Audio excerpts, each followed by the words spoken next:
Frozen Memories by Mary Schmidt. When water reaches a plummeted temperature of 31 degrees Fahrenheit or below, water molecules slow down enough to create attachments to each other, hydrogen bonds.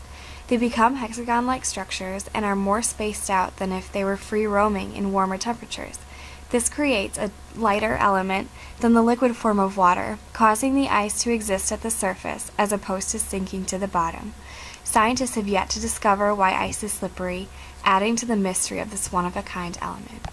It amazes me that nature is capable of creating something that appears to be out of a dream just for us to experience and enjoy. When the fresh water of Lake George in Indiana would slip below freezing, its molecules would latch to one another as if trying to cope with the winter arm in arm. More ordered and less active, these molecules become ice to the human eye. My mother, at the age of 16, having grown up in Indiana her whole life, took advantage of this new camaraderie between molecules each year. She would take this wintertime shortcut across the lake to work, speeding up her otherwise 7-mile journey. Slinging a pair of well-fitted and well-worn skates over her shoulder, she would head out across snowy hills toward her destination, Dairy Queen. About 3 miles into her journey, she would happen upon Lake George, often frozen over early in the winter months, solid enough to skate on. She would plop down on a bench and change from her snow boots into her ice skates and throw her boots into a bag. Gliding across the lake, the intricate molecular structure of the water created a bridge over the cold water beneath, shortening her otherwise 10-mile walk into a 7-mile journey. Sliding and slipping to the other side of the lake, she took deep breaths and allowed her eyes and mind to wander as she observed the beautiful winter season. There were few things she learned to enjoy more than a little skate across frozen Lake George every day to work. I have never had to walk 10 miles to a job. I have never even been required to walk 3. Why should I feel an attachment to frozen lakes and workers on skates if I were to move out of the Midwest? It is a wonderful thing to treasure the past of another person. My mother often accounts to me her stories of skating on Lake George and loving the awe-inspiring experience. When she misses it, I do too.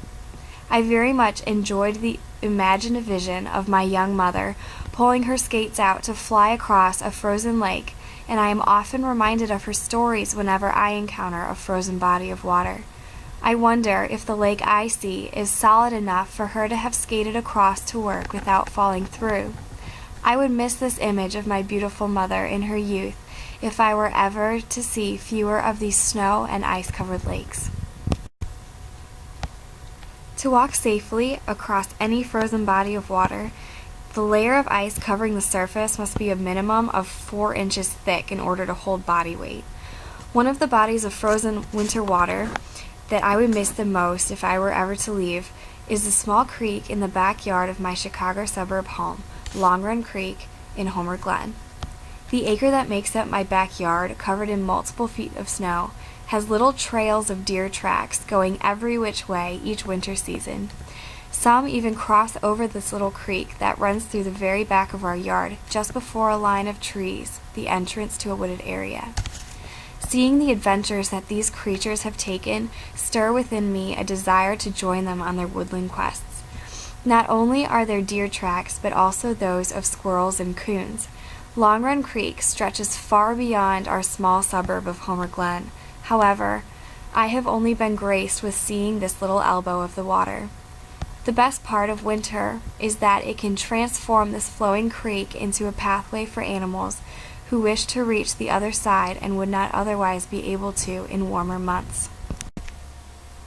A few years back, my little brother and his friend Kurt decided to attempt crossing the creek while it was iced over.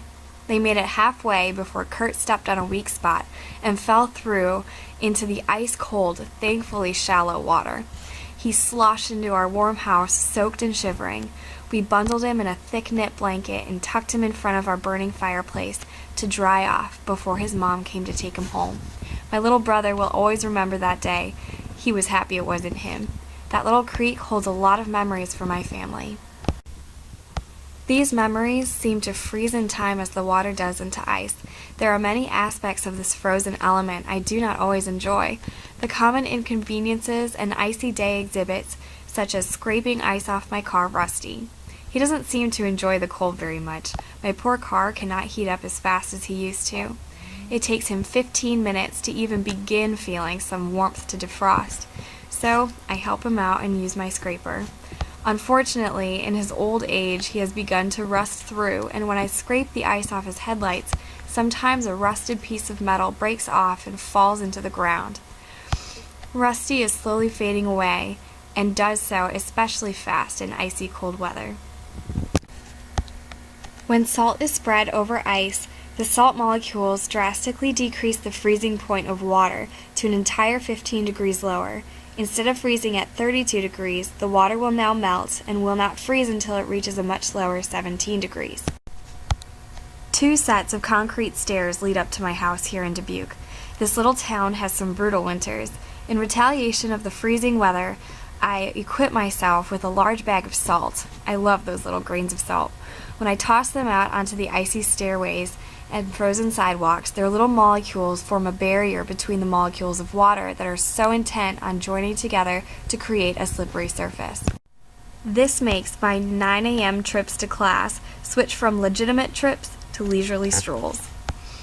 No, I do not love ice when I experience slipping, salty boots, and watching my poor car wither away. However, I do believe that the memories ice stores for me mean more than those little inconveniences.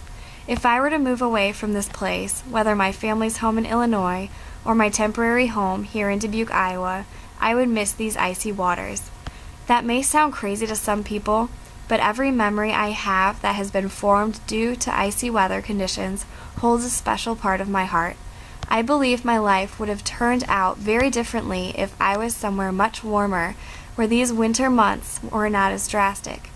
I am grateful for the mysterious and ironically heartwarming formation of ice. Ice is a seemingly supernatural occurrence, even though there is an explanation for it. I wonder which side of this element defines it most accurately. Is ice simply a collection of hydrogen bonds, or does it more strongly allude to a supernatural, unique element of nature meant to be explored with a curious mind's eye?